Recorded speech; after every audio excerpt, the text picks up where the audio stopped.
Marcus Chin stared at the delivery truck backing into his apartment complex's parking lot and wondered if he'd made a terrible mistake. The spacecraft parts he'd won at auction were supposed to fit in his garage, but the thing they were unloading looked like it could barely squeeze between the buildings. "Sign here," the delivery driver said, shoving a tablet at Marcus. "And good luck getting that thing inside. Weighs about as much as a car, but the anti-grav dollies should help." The object was covered in a military tarp, but Marcus could see the sleek curves underneath. It was about 12 feet long and 8 feet wide, with a metallic surface that seemed to shimmer even under the dull fabric. He'd expected some twisted metal and maybe a few interesting electronics. This looked almost intact. "Wait!" Marcus called to the driver, who was already climbing back into his truck. "Are you sure this is the right item?" The listing said, "Damaged parts only." The driver shrugged. "Says here delivery for Marcus Chen, 1 alien spacecraft. Item number 4471. That's you, right?" Marcus nodded slowly. He'd bid $800, thinking he was getting some scrap metal. Now he was looking at what appeared to be an entire vehicle. After the truck left, Marcus spent 20 minutes figuring out how to get the craft into his garage. The anti-grav dollies made it weightless but not smaller. He had to move his car, rearrange all his stored items, and remove the tarp to see what he was working with. When the fabric fell away, Marcus's breath caught in his throat. The spacecraft was beautiful. Its surface was a liquid silver that seemed to flow even while staying perfectly still. There were no visible seams, no bolts or welds. It looked like it had been grown rather than built. Strange symbols were etched along its sides, glowing faintly with blue light. At the front was what looked like a transparent canopy, though Marcus couldn't see inside due to some kind of frosted effect. "Okay," he said to himself, running his hands along the impossibly smooth surface. "This is definitely not from Earth." He'd always believed in alien life. You'd have to be pretty arrogant to think humans were alone in the universe. But holding proof in his hands was different. His heart raced as he walked around the craft, taking pictures with his phone. The garage door was barely closed when his neighbor, Mrs. Patterson, knocked. "Marcus, dear, what was all that commotion? And why do I hear humming coming from your garage?" Humming? Marcus paused. Now that she mentioned it, there was a low, musical sound coming from the craft. "Oh, that's just... I bought some old electronics. Probably just power cycling." Mrs. Patterson looked suspicious but didn't push. After she left, Marcus pressed his ear to the spacecraft's hull. The humming was definitely there, rising and falling like a heartbeat, or like breathing.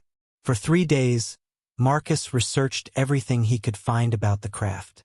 The internet had dozens of conspiracy theories about alien technology recovered by the military, but nothing that matched what was sitting in his garage. The symbols on the hull didn't match any language database he could find. The humming continued, sometimes loud enough to hear from his kitchen, sometimes so quiet he thought it had stopped. On the 4th day, the humming changed. Marcus was eating breakfast when the sound shifted from a steady pulse to something more complex, almost like music. He rushed to the garage and found the blue symbols glowing brighter than before. As he watched, the frosted canopy began to clear. "No way," he whispered, grabbing his phone to record. The transparency spread across the canopy like melting ice, revealing the interior of the craft. There were smooth, organic-looking controls, surfaces that pulsed with soft light, and in the center, a crystalline pod filled with swirling mist. And inside the pod, a woman was sleeping. Marcus dropped his phone. She was obviously not human, but beautiful in a way that made his chest tight. Her skin had a pale blue tint that seemed to glow from within. Her hair was white as starlight and moved as if floating underwater. She was tall and graceful even while unconscious, wearing a form-fitting outfit that seemed to be made of the same material as the ship. As Marcus stared, her eyes opened. They were large and completely silver, like mirrors reflecting moonlight. For a moment, she looked confused, turning her head to examine her surroundings. Then her gaze found Marcus through the canopy, and her expression shifted to surprise. The crystalline pod began to open with a soft hiss. Mist spilled out, carrying a scent like rain and ozone. The woman sat up slowly, pressing her hands against the canopy as if testing its strength. Marcus realized he should probably run, or call someone, or at least back away. Instead, he stepped closer. The woman said something in a language that sounded like wind chimes, then frowned when Marcus didn't respond. She pressed her palm against the transparent barrier and tilted her head, studying him with those incredible silver eyes. Marcus said, feeling ridiculous. Hello. The woman's eyes widened. She said something else, then pressed both palms against the canopy. The barrier dissolved like smoke, and suddenly there was nothing between them but air. She stepped out of the craft with fluid grace, and Marcus realized she was taller than him by several inches. Up close, her alien nature was more obvious. Her fingers were longer than human hands. Her ears had subtle points, and those silver eyes held depths that seemed to go on forever. Hello, she said in perfect English, though her voice had a musical quality that made the simple words sound like a song. Marcus's brain stalled. You speak English? She touched her temple, where a small device was partially hidden by her hair. Translation matrix. It learns languages by scanning neural patterns. She paused, tilting her head again. Your name is Marcus Chun. You are 28 years old. You collect vintage space memorabilia and work at a software company. You have student debt and live alone. How do you? The matrix samples surface thoughts during initial contact. Do not worry. I cannot read deeper without permission. She looked around the garage, taking in his collection of space-related items. You have an interest in my people. Your people. I am Zara of the Celestial Navigation Guild. I was traveling to your lunar research station when my ship was damaged by solar radiation. I initiated emergency repairs and entered stasis to wait. She frowned. I should have awakened in space. Why am I in this small structure? Marcus sat down hard on a storage box. I bought your ship, at a government auction. They said it was damaged spacecraft parts. Zara's silver eyes flashed with something that might have been anger. Your military captured my vessel? I think so. The listing said it was found in Nevada after a weather incident. Marcus rubbed his forehead. Look, I'm sorry. I had no idea you were in there. I thought I was buying scrap metal. The anger faded from Zara's expression, replaced by something like amusement. You purchased me accidentally? I purchased your ship accidentally. You were a surprise. Zara was quiet for a long moment, walking around the garage and examining Marcus's collection. She picked up a model of the space shuttle, turning it over in her long fingers. This is well crafted, she said. You have good taste in spacecraft. Thanks. Marcus wasn't sure if he was being complimented or insulted. Zara set down the model and turned to face him. Marcus Chin, I have a problem. My ship's navigation systems were damaged in the crash. I cannot repair them alone, and I cannot contact my people without them. According to your laws, you own my vessel and, by extension, me. That's not. Marcus started to protest, then stopped. Was that how it worked legally? He'd bought the ship at a legitimate government auction. Did that mean he owned everything inside it? I would never consider owning a person, alien or otherwise. But legally, I am your property until I can repay the debt or until you release me. Marcus stared at her. What debt? You paid $800 of your dollars for my rescue, Zara said matter-of-factly. By the laws of debt and honor, I owe you compensation. I don't want compensation. I want to help you get home. Zara's head tilted again, and Marcus was starting to recognize it as a sign of confusion. You would help me without requiring payment? Of course. Why? The question caught Marcus off guard. Why was he so willing to help a complete stranger? An alien stranger who'd literally fallen into his life by accident? Because it's the right thing to do, he said finally. Zara studied him for a long moment, those silver eyes seeming to look right through him. You are unusual, Marcus Chin. Living with an alien was more complicated than Marcus had expected. The first problem was basic needs. Zara didn't eat the same food as humans. She seemed to absorb energy directly from sources of light and heat. She spent hours sitting by his windows, face turned toward the sun like a flower. At night, she was drawn to any source of warmth. The heater, the stove, even Marcus's laptop when it got hot from overuse. The second problem was sleep. Zara didn't seem to need much, and when she did rest, she preferred to do it in her ship. Marcus would wake up in the middle of the night to find the garage humming softly, blue light seeping under the door. The third problem was explaining her presence to other people. Who's the tall girl I saw going into your garage yesterday? Mrs. Patterson asked on Marcus's way to work. She's very pretty, but she dresses strangely. Oh, that's my cousin, Marcus lied. She's visiting from Canada. Canada? She looked more foreign than that. Maybe Scandinavian? Marcus escaped before Mrs. Patterson could ask more questions. But he knew this wouldn't work long term. Zara was beautiful in an otherworldly way that made people stare. Her height, her graceful movements, and those incredible silver eyes made her stand out anywhere. When he got home that evening, he found Zara in his living room, sitting cross-legged on the floor with his laptop open in front of her. I have been learning about your world, she said without looking up. It is complex. Marcus looked at the screen. She had about 30 browser tabs open, covering everything from human history to cooking recipes to dating websites. Find anything interesting? Your species is very concerned with mating rituals, Zara said, clicking through what appeared to be a dating site. These profiles are elaborate displays of desirability, yes? Like the courtship dances of Altarian cloudbirds. Marcus felt his face heat up. That's one way to put it. Zara looked up at him, head tilted in that curious way. Marcus-chan, are you participating in courtship rituals? No, he said quickly.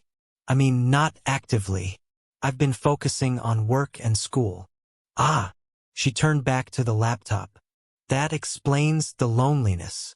I'm not lonely, Marcus protested, then paused. Can you actually sense that? Or are you guessing? Your emotional resonance is quite clear. Humans broadcast feelings more strongly than most species. Zara closed the laptop and looked at him directly. You are lonely, but also kind. You work hard but feel unappreciated. You dream of adventure but settle for safety. Marcus sat down on his couch, feeling exposed. Is this what all aliens can do? Read people like books? Not all. My people are navigators. We must be sensitive to the emotional currents around us. Space travel is as much about reading the cosmos as it is about technology.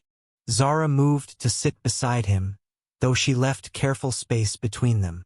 I did not mean to make you uncomfortable. It's okay. It's just weird having someone see through me so easily. I do not see through you, Marcus-chan. I see you. There is a difference. Something in her voice made Marcus look at her more carefully. Are you lonely too? Zara was quiet for a long moment. Navigators travel alone. It is our way. But being stranded is different from choosing solitude. How long were you traveling before you crashed? 47 of your days. I was carrying messages between the outer colonies and your lunar station. It is usually a peaceful route. She smiled, and Marcus realized it was the first time he'd seen her do it. I was looking forward to seeing Earth from orbit. Your planet is famous for its beauty. You've never seen Earth before? Only in star charts and cultural databases. My people have been in contact with your lunar colonies for 3 years, but we rarely visit the surface. Your atmosphere is intense for us. Marcus thought about that. Is it hard for you to be here? In my atmosphere. Not hard, but different. Everything here feels heavier, more solid. Your emotions are stronger than what I am used to. She looked at him curiously. Do all humans feel as deeply as you do? I don't know. I guess I never thought about it. Marcus found himself studying her face, the way the light caught the blue undertones in her skin. What are your people like? Calmer, more distant. We navigate by feeling the currents of space, but we do not let those currents sweep us away. Zara paused. You asked if I was lonely. Among my people I would not be. But here, with you, I find myself wanting. Wanting what? Connection.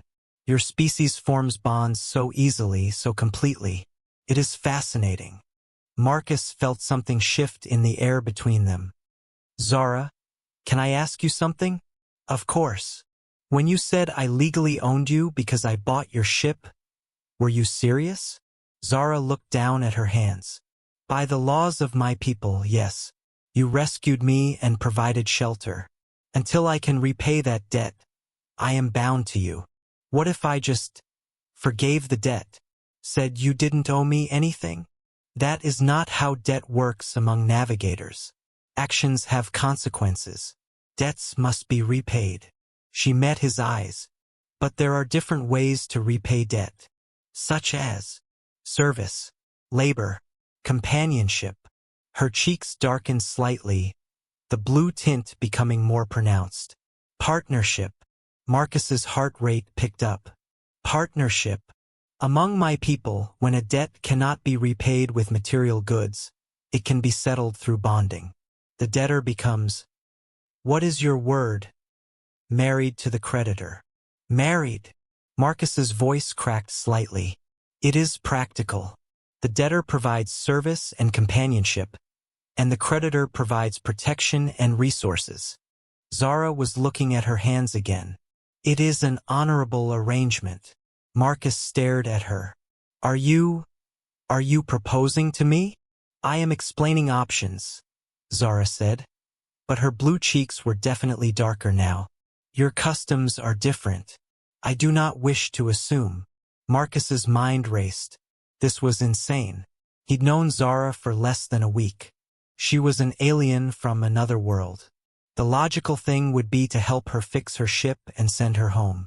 But the thought of her leaving made his chest ache. What would this partnership involve? He heard himself ask. Zara looked up, those silver eyes bright with something that might have been hope.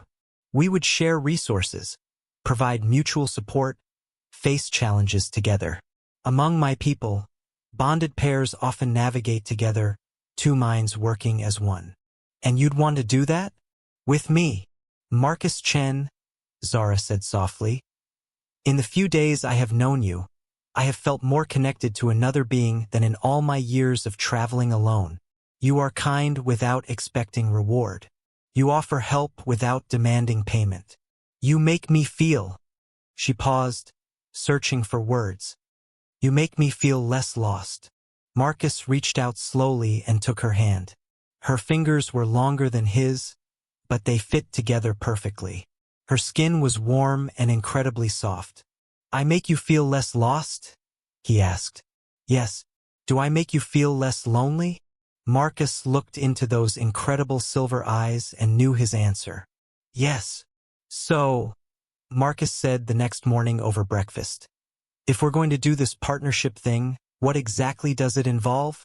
Zara was sitting by the kitchen window, absorbing the morning sunlight. She looked more relaxed than he'd seen her since she'd awakened, as if some tension had left her shoulders. Among my people, bonding involves 3 steps, she said.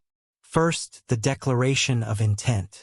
We have already completed this by agreeing to partnership. Okay, that seems reasonable. What's second?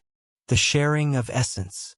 Each partner must offer something of themselves to the other, a memory, a skill, a part of their nature. Marcus nodded thoughtfully. Like exchanging rings, but more personal, more intimate than rings. We share part of our minds temporarily. It creates a connection that allows partners to sense each other's emotions and general well-being. You want to share minds? Marcus's coffee cup paused halfway to his mouth. Only surface thoughts and emotions. It is not mind reading, more like emotional resonance. Bonded pairs can sense when their partner is in distress or great joy, even across vast distances. Marcus thought about that. It sounded terrifying and wonderful at the same time. What's the third step? Zara's cheeks darkened with that blue flush he was learning to recognize. Physical bonding. Your people would call it consummation. Ah! Marcus felt his own face heat up. Right? That makes sense. They sat in comfortable silence for a moment, both processing the implications. Zara, Marcus said finally, are you sure about this? I mean, you're stranded here, and I'm the only person you know. I don't want you to feel like you have to bond with me just because of circumstances. Zara turned from the window to look at him directly. Marcus Chen, do you believe I am weak-willed? No, of course not. Do you believe I make decisions without consideration? No. Then trust that I am choosing you not from desperation, but from desire. She stood and moved to sit across from him at the table. I have traveled among many worlds and met beings from dozens of species. I have never felt drawn to bond with any of them. But you make me want to stay in one place. Marcus reached across the table and took her hand again. You make me want to travel to the stars. Zara smiled, and Marcus felt something warm and bright unfold in his chest. When do we do the essence sharing? He asked. Tonight, if you are willing. It is traditionally done under starlight. That evening, Marcus found himself on his apartment building's roof with Zara, looking up at the city-dimmed stars. She had explained that they needed to be under open sky for the ritual to work properly. Something about cosmic resonance and natural energy fields. I still don't completely understand how this works, Marcus admitted. It is simpler than you think, Zara said. She was sitting cross-legged facing him, her silver eyes reflecting the scattered starlight. I will place my hands on your head, and you will place yours on mine. I will open my mind to you, and you will open yours to me. We share one memory, one skill, one truth about ourselves.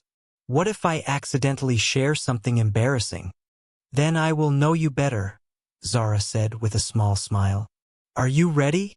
Marcus took a deep breath and nodded. They reached out simultaneously, hands settling gently on each other's temples. Zara's fingers were cool against his skin. Close your eyes, she whispered. Breathe with me. Let your mind quiet. Marcus tried to relax, focusing on the rhythm of their breathing. Gradually, he became aware of a warm presence at the edge of his consciousness. Not intrusive, but gentle, like sunlight through a window. Now, Zara said softly, share with me.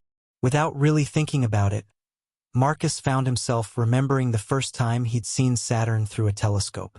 He'd been 8 years old, on a camping trip with his grandfather. The moment the planet's rings had come into focus, he'd felt something shift inside him, a sense of wonder and possibility that had never quite faded. As he shared the memory, he felt Zara's response to it, warmth, understanding, and a deep appreciation for the beauty he'd experienced. In return, she shared her own memory. The first time she'd navigated a ship between stars, feeling the cosmic currents flow around her like invisible rivers, knowing with absolute certainty where she was in the vast darkness. The skill sharing was next. Marcus offered his knowledge of programming, the logical structures and problem-solving approaches that defined his work. Zara gave him something much more valuable, a navigator's sense of direction and spatial awareness. Suddenly, Marcus could feel the position of everything around him with perfect clarity.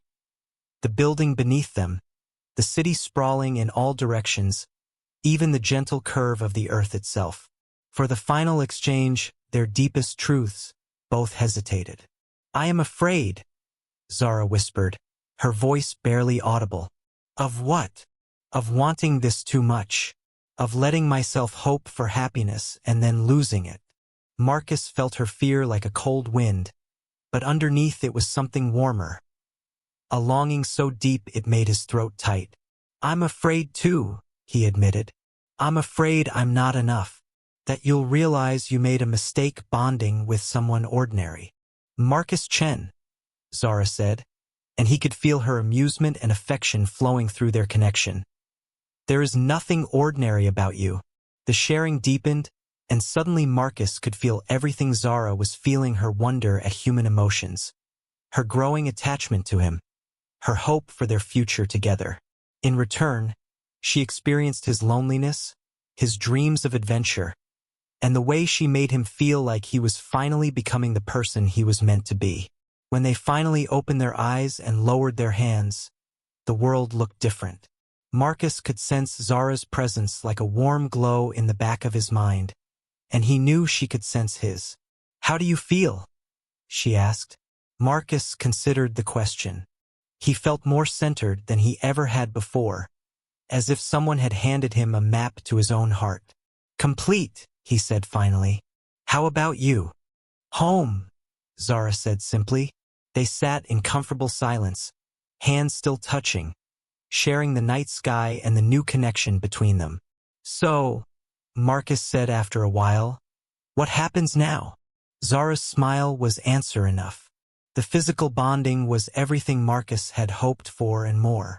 Zara was gentle and patient, teaching him how to touch her blue-tinted skin, how to read the subtle changes in her breathing, and the way her eyes brightened when she was pleased. In return, Marcus showed her human passion, the urgent, overwhelming need to be close to someone you cared about. Afterward, lying together in Marcus's bed with Zara's head on his chest, Marcus felt the mental connection between them settling into something permanent and wonderful.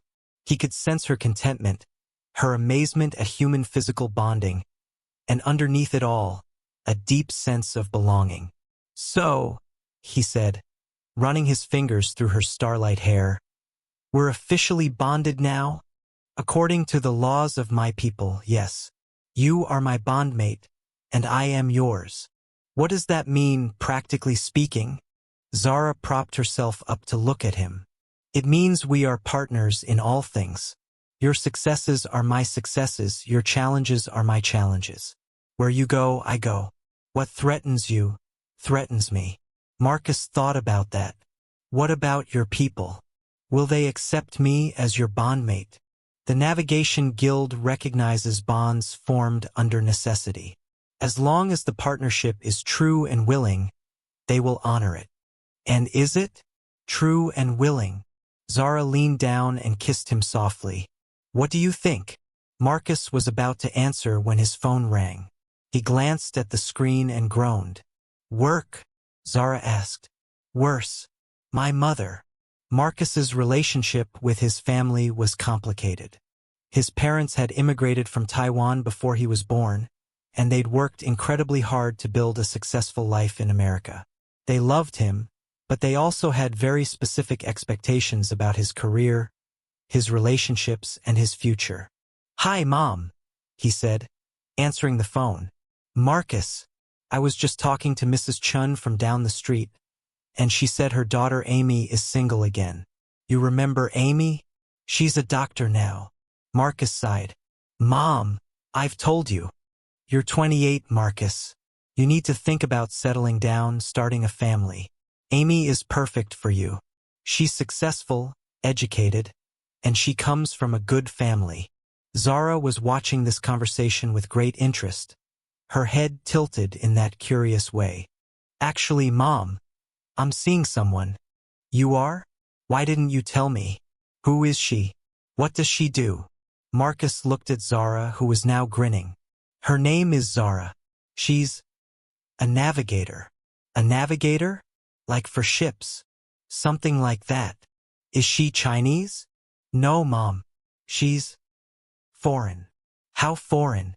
European?" Marcus rubbed his forehead. "Very foreign. Look, can we talk about this later? I'm kind of busy right now. Bring her to dinner Sunday. I want to meet this navigator." Mom, I don't think. Sunday, Marcus. 6 o'clock. Don't be late. The line went dead. Zara was laughing silently, her shoulders shaking. Your mother sounds formidable. She's going to want to meet you. I gathered that. Should I be concerned? Marcus thought about his mother trying to interrogate an alien navigator about her intentions toward her son. Probably. The next few days were spent in frantic preparation. Marcus tried to coach Zara on human family dynamics, while she attempted to modify her appearance to be less obviously alien. Can you do something about your eyes? Marcus asked. The silver thing is really noticeable. Zara touched the device behind her ear, and her eyes shifted to a more human brown. Better. Yeah, but now you look like you're wearing colored contacts, and you're still really tall. I cannot modify my height without significant discomfort. Okay, we'll work with tall. What about your skin? The blue tint isn't super obvious in normal light, but my mom notices everything. Zara sighed. I can use a biofilter to adjust my skin tone, but it is exhausting to maintain. Just for dinner. A few hours. Sunday evening arrived with all the inevitability of a natural disaster. Marcus drove to his parents' house with Zara beside him, both of them nervous for different reasons.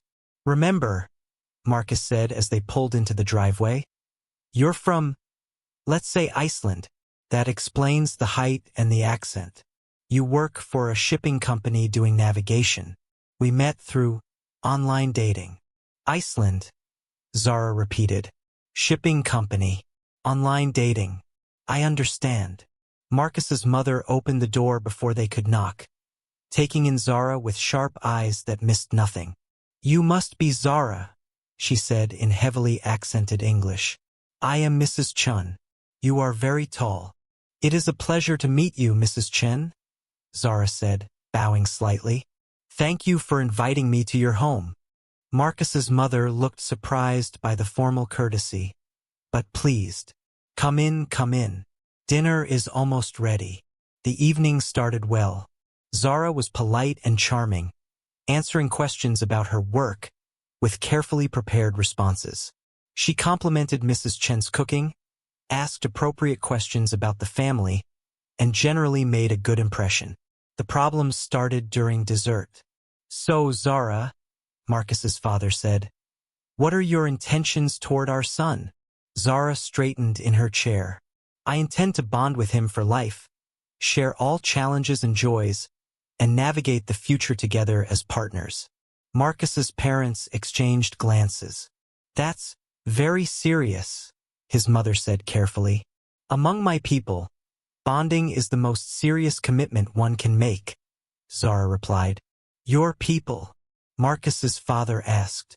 Marcus jumped in quickly. She means Icelandic people. They have very traditional values about marriage. Ah, his mother said, but she was still studying Zara with those sharp eyes.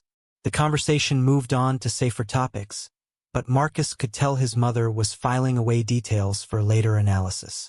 When Zara excused herself to use the bathroom, Mrs. Chen pounced. She's hiding something, she said in rapid Mandarin. Mom, please. Her accent isn't Icelandic. Her mannerisms are too formal. And did you see how she ate? She barely touched the food, just moved it around her plate. Marcus's father nodded. She's very polite, but there's something different about her. She's just nervous about meeting you, Marcus said weakly. Marcus, his mother said, switching back to English as Zara returned. Bring Zara back next week. I want to get to know her better. The drive home was quiet until Zara finally spoke. Your mother suspects I am not what I appear to be. Yeah, she does. But she likes you, I think. She wouldn't have invited you back if she didn't. What will happen when she discovers the truth? Marcus thought about that. I don't know, but we'll figure it out together. Zara reached over and took his hand. Through their bond, he felt her gratitude and affection, mixed with worry about the future. Marcus, she said softly, there is something I need to tell you about my ship. What about it? The repairs are nearly complete. I could leave whenever I choose. Marcus's heart stuttered. And I am choosing to stay, not because of debt or obligation, but because this is where I want to be. With you. Marcus pulled over and turned to face her. Are you sure? You'd be giving up your life as a navigator. Your people, everything you've known. My people travel the stars seeking connection with the cosmos, Zara said, her eyes bright with emotion. I have found my connection right here. Marcus leaned over and kissed her, pouring all his relief and love into the contact. Through their bond, he felt her certainty, her joy, and her complete commitment to their future together. So what now? He asked when they broke apart. Now we build a life together. I will need to contact the Navigation Guild, formally request transfer to Earth assignment. It may take some time to arrange. And in the meantime, Zara smiled. In the meantime, we navigate whatever challenges come our way. Together. Marcus woke to the smell of coffee and the sound of his wife singing in the kitchen. Even after a year of bonding, he still felt a little thrill at thinking of Zara as his wife. The human marriage ceremony had been simple, just the two of them and a justice of the peace. But it had made their relationship official in the eyes of Earth law. He found Zara by the kitchen window, absorbing the morning sunlight while monitoring 3 different computers. She'd started a consulting business, using her navigation skills to help with satellite positioning and space mission planning. Turned out there was a huge demand for someone who could intuitively understand 3-dimensional movement through space. Good morning, bondmate, she said without turning around. Morning. Any word from the guild? Zara's official status with her people had been complicated to resolve.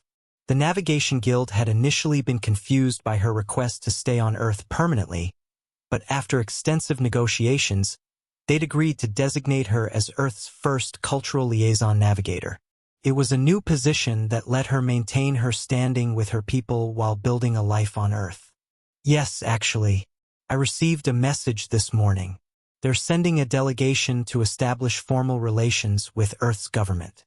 They want me to serve as intermediary. Marcus paused with his coffee cup halfway to his mouth. Seriously. Apparently, my reports about human culture and potential for partnership have been well received. The Guild thinks Earth could become an important hub for interstellar travel and trade.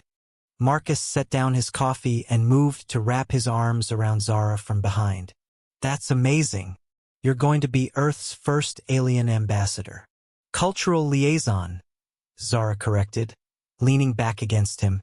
And I could not have done it without you.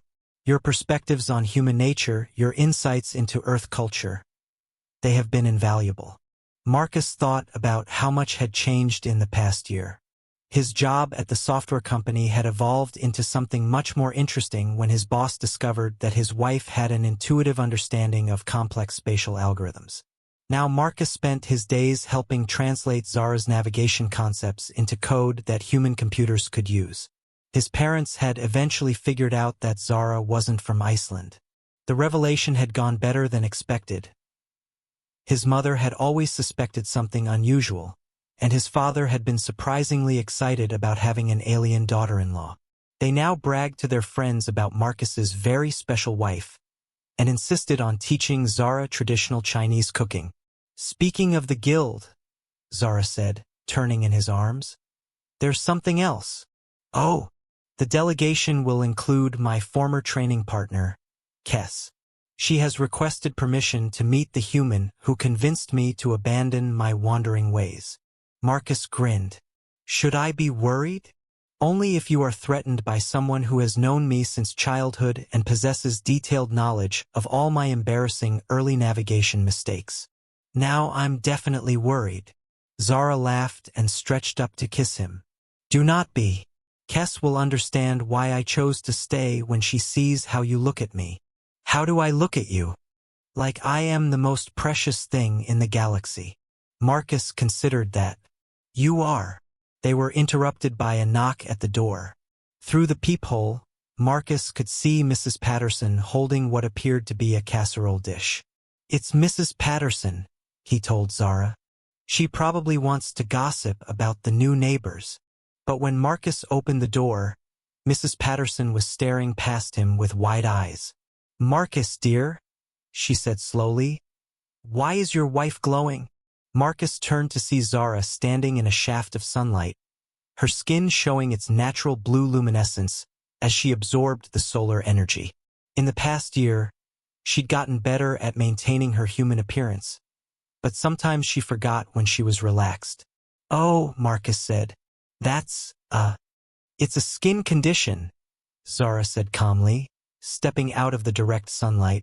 Her glow immediately faded. Photosensitive reaction. Very rare. Mrs. Patterson looked skeptical. I've never seen anything like it. It's genetic, Zara continued smoothly. From my mother's side. Very unusual. Mrs. Patterson handed over the casserole dish. Well, I brought you some tuna casserole. Though I suppose if you have dietary restrictions. That's very thoughtful, Zara said. I appreciate your kindness. After Mrs. Patterson left, Marcus and Zara looked at each other and burst into laughter. We're going to have to be more careful, Marcus said. Or we could simply tell people the truth, Zara suggested. The guild's delegation will arrive in 6 months. Earth will know about alien life soon enough. Marcus thought about that. The idea of going public was both terrifying and exciting. No more hiding, no more elaborate explanations about Iceland and shipping companies. Are you ready for that? He asked. For everyone to know what you are?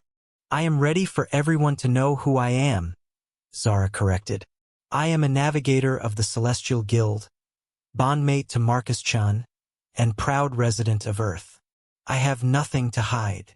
Marcus pulled her close, marveling at how perfectly she fit against him. I love you, Zara of the Celestial Navigation Guild. And I love you, Marcus Chan of Earth. She smiled up at him. My anchor among the stars. That evening they sat on their roof again, looking up at the night sky. Zara had taught Marcus to read the patterns of the stars, to see the invisible currents that navigators used to find their way through space. But tonight, Marcus wasn't thinking about navigation or cosmic currents. Do you ever miss it? He asked. Traveling between the stars? Zara was quiet for a moment, her head resting on his shoulder. I miss the wonder of seeing new worlds, she said finally. But I have found something better here. What's that? Home. She lifted her head to look at him. For a navigator, home is not a place. It is a person who makes you want to stop wandering. Marcus felt the truth of that statement resonate through their bond. He had spent years dreaming of adventure, of exploring the galaxy. But now he understood that the greatest adventure was building a life with someone you loved. Besides, Zara added with a mischievous smile, who says we cannot have both? What do you mean?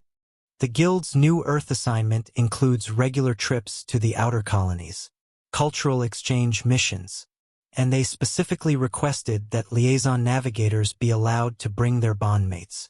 Marcus stared at her. You mean? Marcus Chen, that if you are willing, we could see the galaxy together. Not as wanderers, but as partners exploring the universe. Marcus thought about his boring job, his small apartment, his predictable life. Then he thought about sailing between the stars with Zara, seeing alien worlds and meeting new species, building bridges between Earth and the cosmos. When do we leave? He asked. Zara's smile was brighter than starlight. Whenever you are ready. Marcus looked up at the vast expanse of stars, no longer feeling small beneath their light. Each point of light was a destination, a possibility, an adventure waiting to be shared. He had bid on a broken spaceship and won a bride. He had gained a partner who made him want to be braver, kinder, more open to the infinite possibilities of the universe. I'm ready, he said, and meant it completely. Above them, the stars seemed to pulse with approval, as if the cosmos itself was celebrating their bond. And somewhere among those distant lights, Marcus knew their future was waiting, not as separate individuals seeking their own paths, but as partners navigating the wonders of the galaxy together. In his garage, Zara's ship hummed softly, no longer damaged but repaired and ready for whatever journeys lay ahead. It was no longer just alien technology or government surplus. It was their ticket to the stars, their home among the cosmos. Marcus Chen had always collected unusual things, but Zara wasn't something he had collected. She was something he had found, something that had found him, something that had chosen to stay not out of obligation but out of love. And as they sat beneath the infinite sky, planning their future among the stars, Marcus realized that sometimes the best adventures weren't the ones you went looking for. They were the ones that crashed into your garage and changed everything. The universe was vast and full of wonders, but the greatest wonder was right here beside him, glowing softly in the starlight, ready to navigate whatever came next. Together,